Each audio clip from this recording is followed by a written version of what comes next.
things I've seen, heard and experienced today have made me realise just how unlucky I am.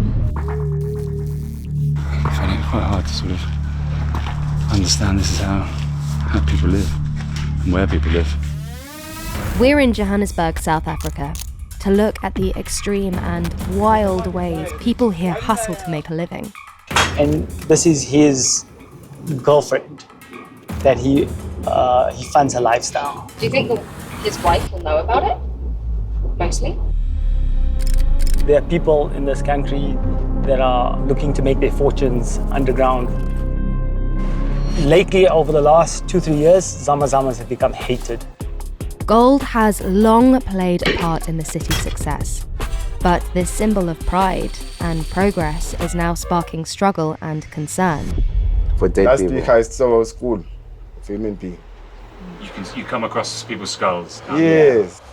And for large parts of South Africa's younger generations, transactional relationships are becoming the new norm. And the other one was saying, I want you to sleep with my dog. To sleep with the dog? That's white people for you, they can. That's white.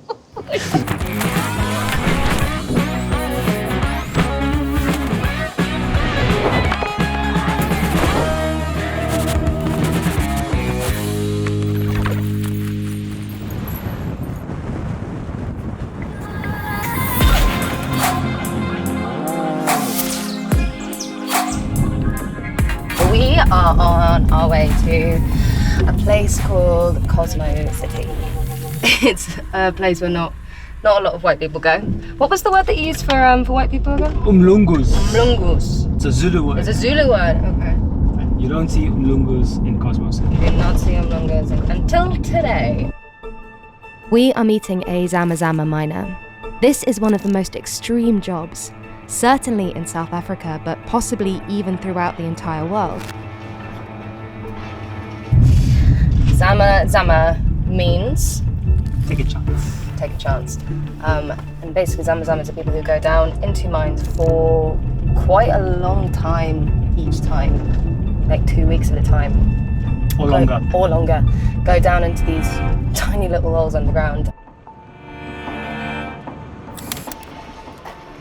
Zama Zamas climb down into abandoned gold and mineral mines up to 3 kilometres below the city of Johannesburg. The practice is unregulated and highly dangerous. Most have no formal training and are poorly equipped for what they will encounter in the tunnels. What's the public perception of people? No, lately, over the last 2-3 years, Zama Zamas have become hated. I don't know if I should tell you this here, but about 2 years ago, there was a group of journalists, women who were, they were attacked by Zama Zamas. Right. A group of female journalists. Female journalists and their colleagues. I think it was like a film shoot. They were near Zama Zama mine, and these guys just came out very violent. Right. And ever since then, the tide against Zama Zamas has gone very negative. The police are out to get them. There's been a public outcry to get Zama Zamas out of the country. Really? Yeah. It's also that the Zama Zamas, many of them are also not from South Africa. Where are they coming from? Lesotho. Lesotho. South Africa has a history of xenophobia, and then this is another form of xenophobia.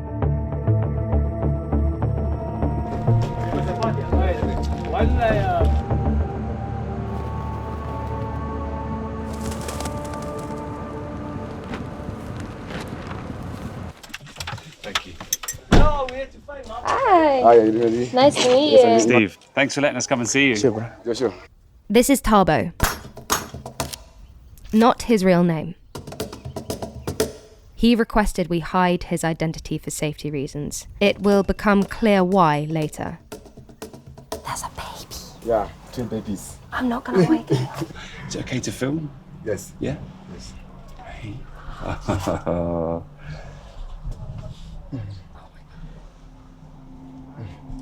That one is the twins.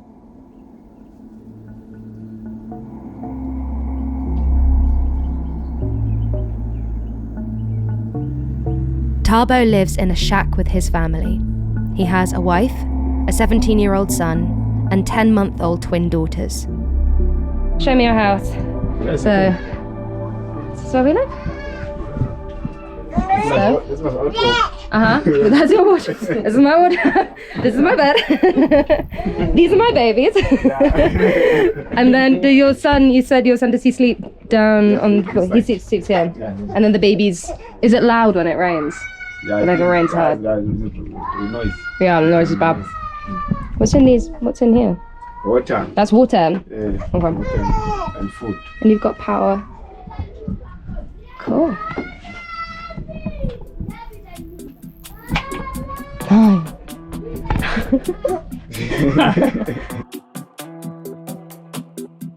This is Mademoiselle's house. And there's 1, 2, 3, 4, 5, 6. 6 other families. It's a little plot here. Is there a bathroom as well? No bathroom? Where do you go to the bathroom? This is the toilet that they are using. This is the toilet? Yeah. Can I go see it? Yes, you can. Can I use it? No, but not for you.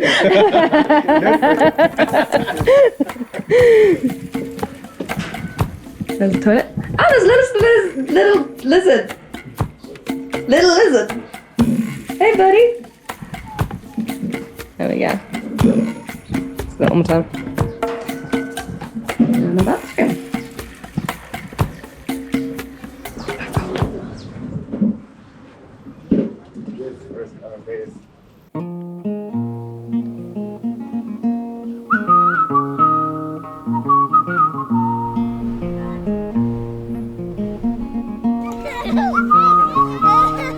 I have to say it's probably one of the most extreme living conditions I've ever seen.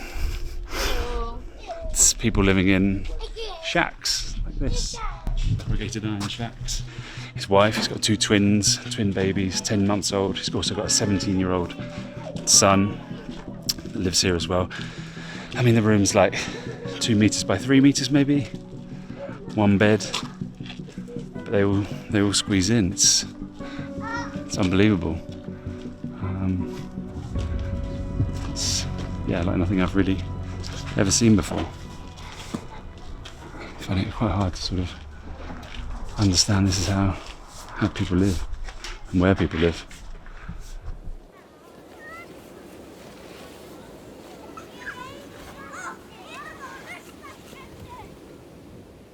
Tabo shows us how he checks for tiny particles of gold in the mine.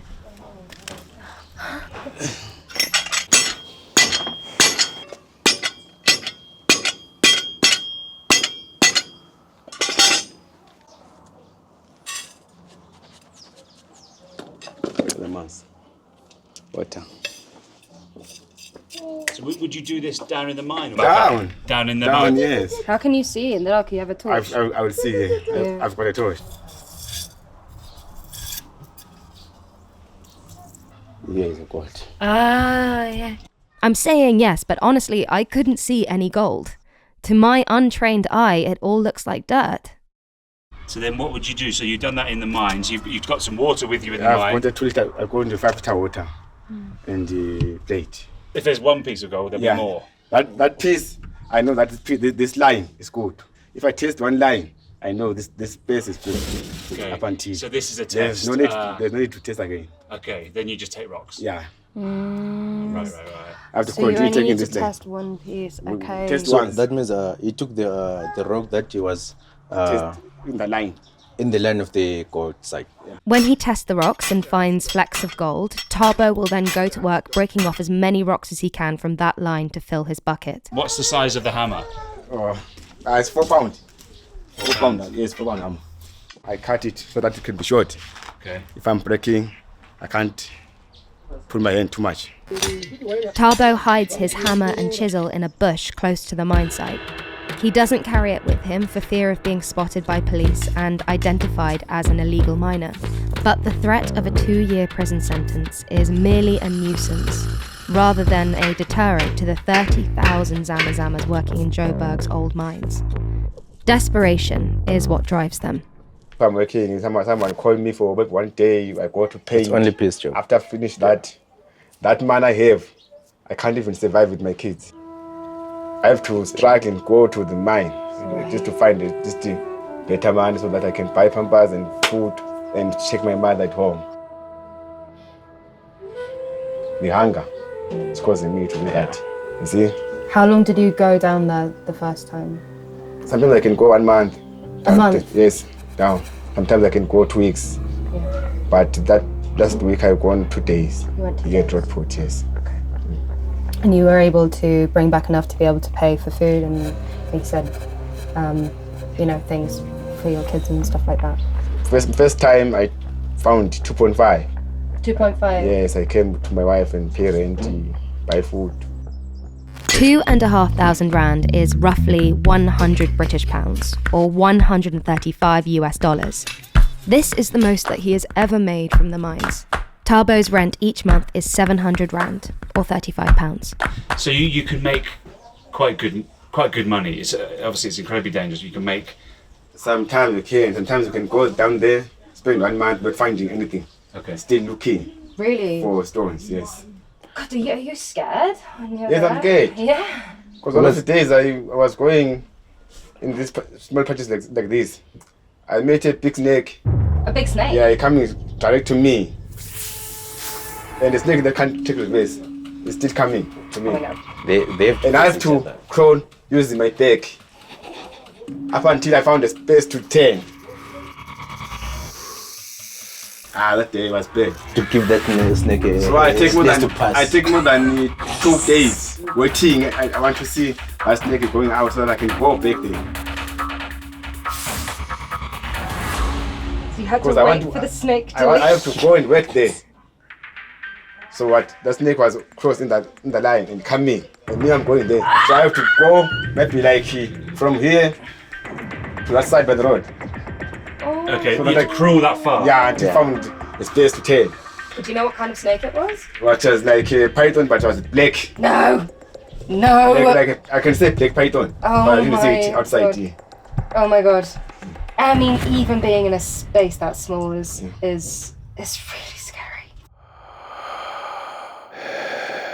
Before I used to fight with him because of going there. But the thing is, the situation was forcing me to let him go. Because I don't have enough money to feed 2 families.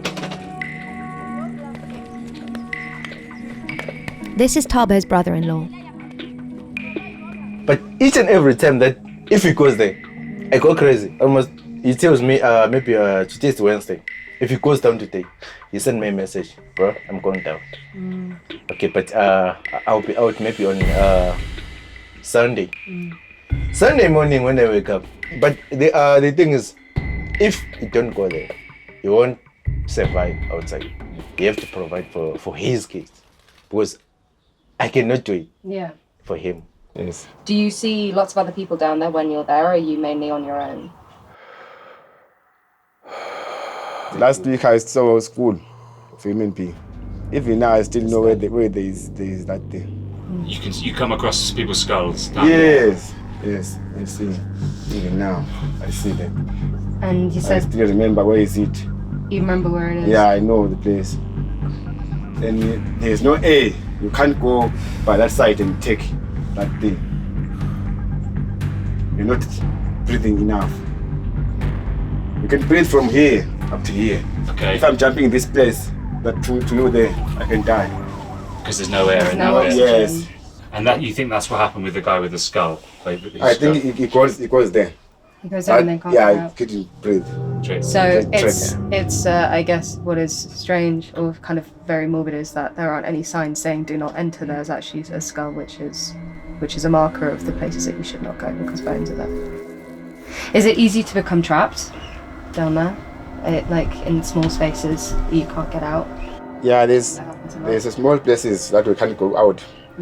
If you have got a big like marvelous, you've got a body, you can't. But me, I can. You're okay. Yeah. I can squeeze myself. You can squeeze yourself Him, in. he can't. Yeah. Because otherwise he can't even pass.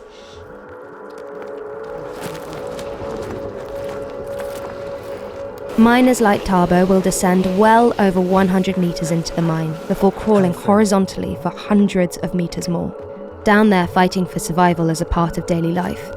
Tabo has had to carry men out with broken bones from rockfalls and has scars all over his body himself. Can I see? Oh, I see. You see? Yeah. Okay. Later, Tabo tells us he is going back down in the mines again that afternoon. So if I'm thinking to go, I'm very stressful. Sometimes I can go without telling my wife. I wash my body, take my bag, and come out.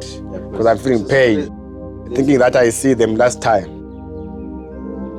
Sometimes if I'm going, she used to cry. Bye. Bye. Bye.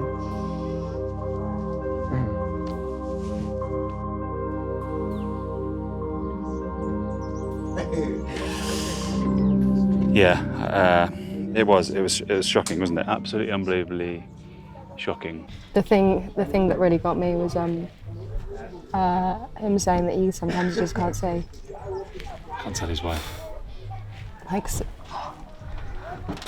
I get it. I get it. Sometimes it's easier, isn't it? just to go because it's too hard to say goodbye, and it's not like you can do it twice and that's it.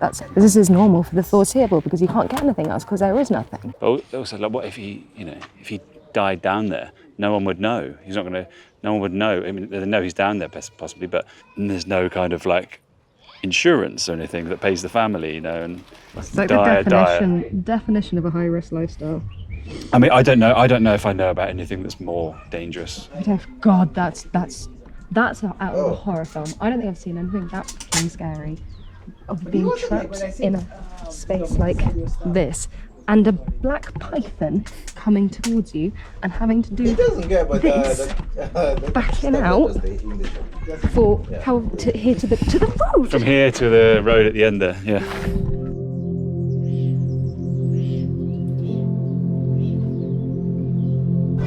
You can't pass judgment. No, You just have to accept and understand and make your own mind up and live with it. Doing what he needs to do to provide for his family, and I can understand that. Tabo is taking his neighbour Sipo with him. This will be Sipo's third time going underground. Again, we've changed his name. We offer to drop them off near the mine site. Tabo chose not to tell his son that he was going underground again today because it upsets him too much. Instead, he told him he was visiting his cousin in another township. Yeah, put it here. Yes. Yeah. Yes. Good luck, guys. Stay safe. Okay, thank you. Good luck. All the best. Pick us here. Pick you up here. Yes. Okay. Yeah.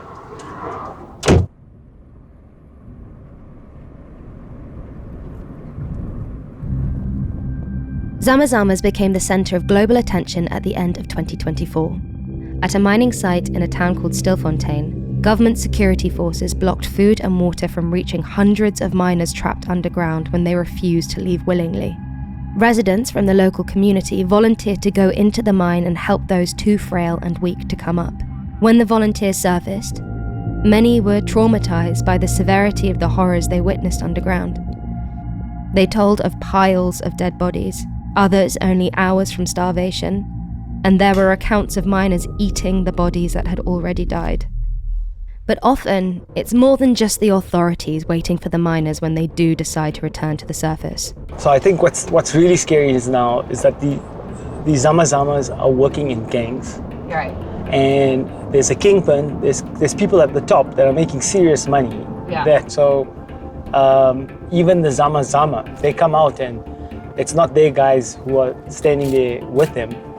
They can get robbed. They could spend weeks, months in a underground, come out finally, and then the guy who's waiting for them is from another rivaling gang, and they just get robbed and everything gets taken away from them. These guys are, heavily armed. They are law upon themselves. While Tabo and Sipo are underground, Our fixer, Zahir, offers to take us to the entrances of some of the Zama Zama mines in an area just outside of Joburg called Rudeport. And with the threat of armed gangs looming, we've hired our own group of security guards to take us to the entrances. Zahir, do many kind of TV crews or news crews get to do this? No, this is very rare. This is very rare. It's dangerous to go close to these guys, close to these holes. So That's why we've got security. we're in for a treat. We've got a whole entourage of mobbed up. security. So it's not the mine itself that's been closed off, it's just this particular entrance that we're going to. I mean, slightly high adrenaline moment. I feel okay because we've got these guys with us, and I mean, they are packing. And we're walking past people all the time who are Zama Zamas. We're coming out of different entrances. Holy shit, man. Here we go. There's batteries all over the floor, I'm guessing from head torches. Whoa. And then we find the first entrance hole. Is that a hole? Yeah? Careful, eh? Don't fall. No. See the ladder? That's a ladder going down there into this hole. This hole in the ground. That is going into the center of the earth. This is wild. What do you think? I don't know what to say really. Like, this is the entrance. The entrance to it is overwhelming. And then what it's like being under.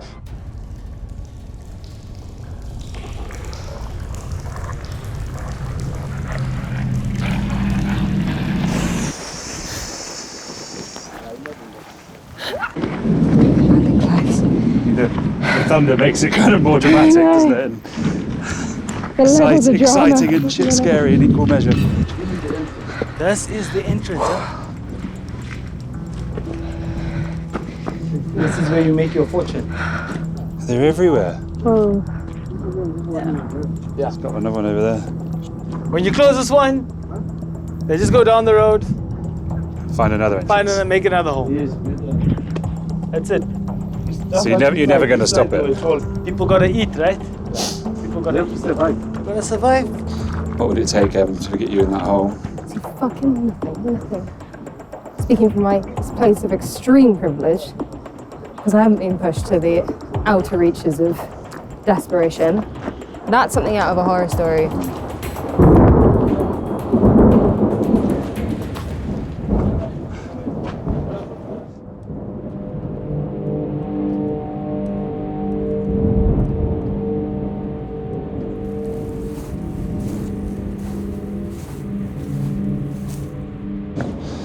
So much just discarded stuff. Clothes, gloves, batteries, mostly batteries, socks, carrier bags.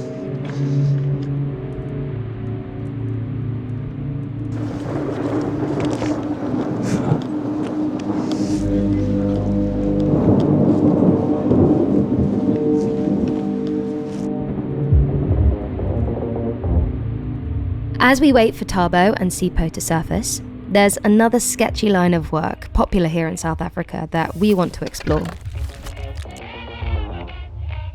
The phenomenon of sugar daddies.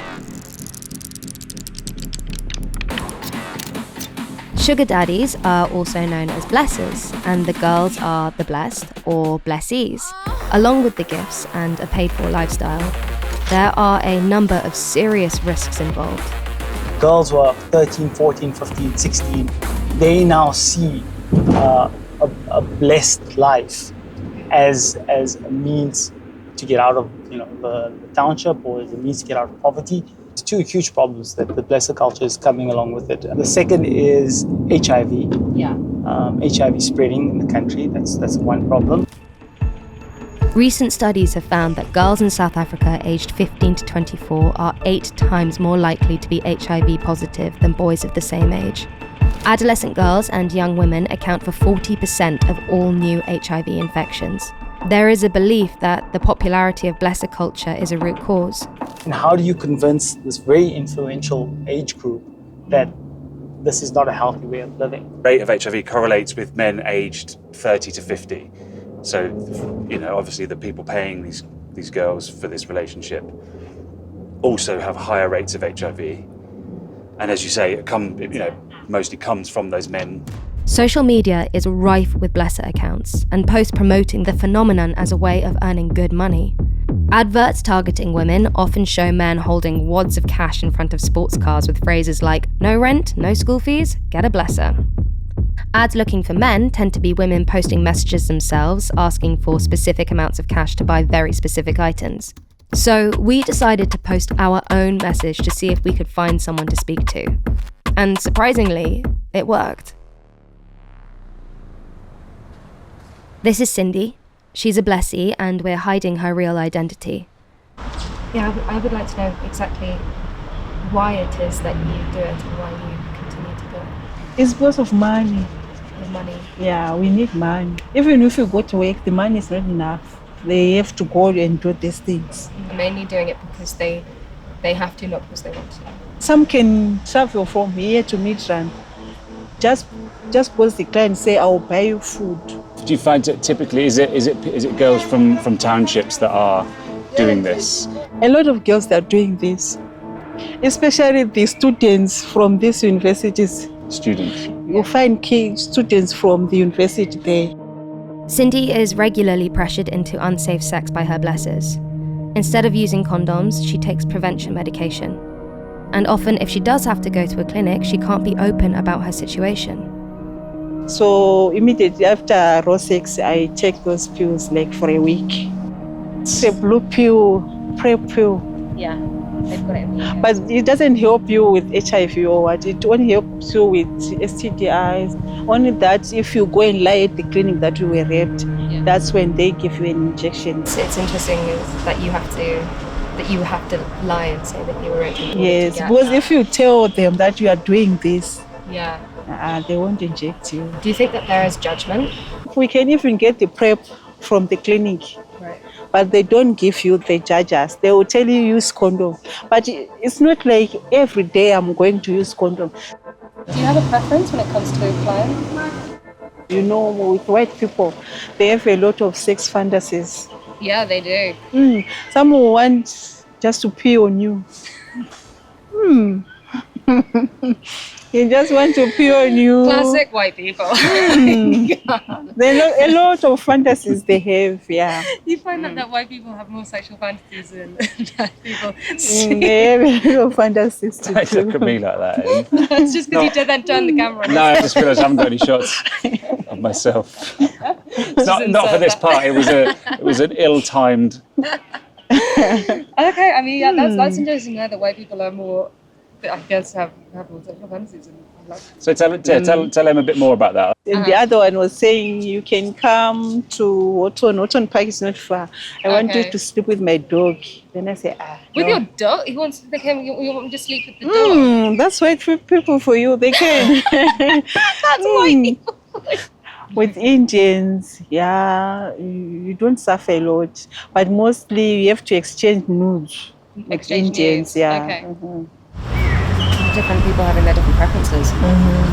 And the last question I had: how many meetups will you typically have a week? How often? When it is like from 15th, we know some people are getting paid. So from 15th, it's going to be busy. Like it's going to be better than towards the end of the month. Yeah. Okay, right. So people get paid. Yes. Yeah. Business picks up.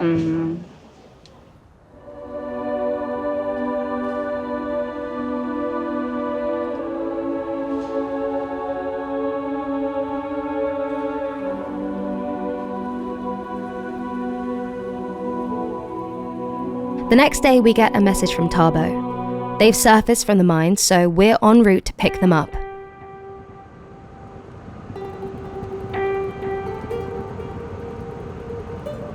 I think that's it. That is them, isn't it? Could be it. Yeah, that's his backpack. I feel like such relief. Here they come. Hey! Welcome back. Good to see you guys. How are you? How are you? You okay? Yeah, I'm okay. Yeah. How are you? I'm alright on yourself. Yeah, we're good. Well done, fellas. Give me me a fright. Give me a fright. Tabo puts on a brave face, but for 2 days solid work, the rewards aren't significant. Was it a good trip? Was it a successful one? This one's for today. Uh-huh. That's not having value like always. Uh-huh. So it's a small value. Small. How much do you think you made in these 2 days you're under? We just said 520. We were 5. 5 of you? Yes, we said 500. 500 each? Yeah. 500 each. So not 500 between 5. No, it wasn't good. 500 Rand is roughly £20 or $25. Tabo and Sipo were working underground for 2 days straight for this money. But you ended up staying for 2 days? Because it took more than 16 hours trying to get there. 16 hours to get to the place where you wanted to mine? Yes. 16 hours to get there? Yes, to get there. So you're crawling into the cave? Yes. 16 hours? Yes. All 5 of you? Yes, all of 5 of us, yes. And did you sleep at all, or have you been awake since we saw you? It's not that I didn't sleep. I worked very hard to get out today because I was not having food for today. So I make sure that we don't sleep. We moved there from what time? At 12 o'clock tonight until we come out in 5 o'clock, 5:30 in the morning.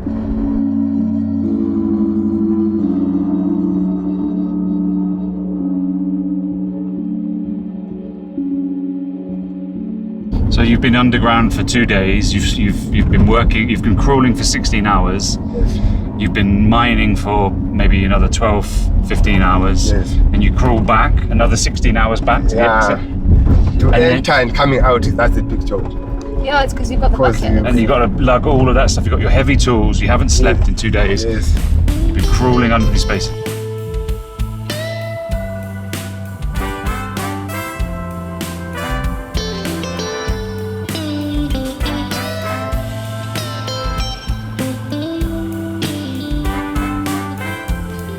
There we go, we're coming home. God, the sense of relief that I feel. Sense of relief that I feel. I mean, it's probably nothing in comparison. Yes, yeah, we'll definitely. Yeah, with the baby. Home, sweet home. He's coming home. He's going to see his wife, he's going to see his babies. Take my key. Go. Yeah. Where's someone doing? They're going to church. They've gone to church. Yes, they're going to church. So you get some sleep now.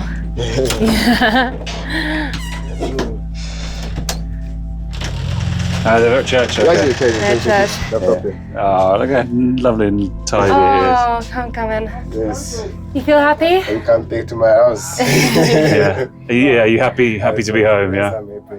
Yeah. Good. Okay. Well, we're very happy that you're home. Yes, we We're are. very, very happy. We are. Okay. Thank We'll say you so goodbye. Thanks so much. much. No problem. Thank you so much for your help. So much. Thank you. And good luck and all the best for future, mate. This one. Thank you very much. Thank you. Thank you so much. Thank you, sir. Lovely to meet you. I love I got that handshake All the best, yeah? down. Stay safe. Hug your babies for us, yeah? Yeah. I wish I could hug them. But, yeah. Give them a hug for me. I'm going to church today. I can breathe a little bit. I mean, I see them saying like, "Oh gosh, I can breathe." I was thinking when he's saying how long. I mean, 2 days ago we dropped him off. He hasn't slept in that whole time. Yeah. Been crawling. I've had 2 sleeps in that time. He doesn't even look tired. He doesn't look compared to how I groggy and whatever. I've had 2 sleeps. It's just. He doesn't. Yeah, honestly, he doesn't even look tired. No. Like, it's mad. My mum, I told you, my mum FaceTimed me yesterday and was like, "God, you look like shit." I know.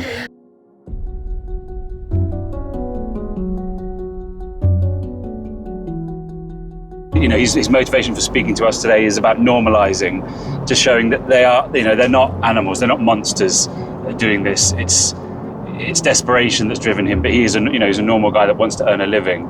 And I also think it's that, humanizing who they are. They're not all bad guys. It's quite crazy what they do, and I think he wants the world to know how desperate, how tough it is, and a bit of bravadoism is as well. And it's part of these extreme jobs that that South Africans are willing to do to make a living.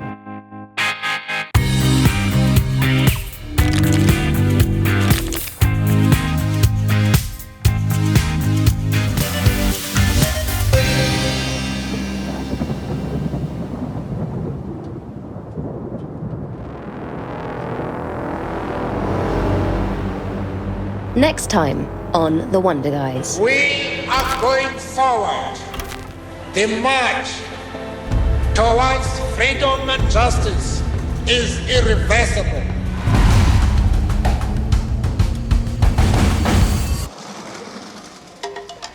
I'm Emily. You're beautiful. Can I have a chick like you? A what? A chick like you. A chick like me. This is Alexandra, a Johannesburg township and one of the poorest urban areas in South Africa. Sometimes you'll see dead rat floating on the water and all of that. It's bad. No, it's bad. It's very bad. Johannesburg, a city raised on gold.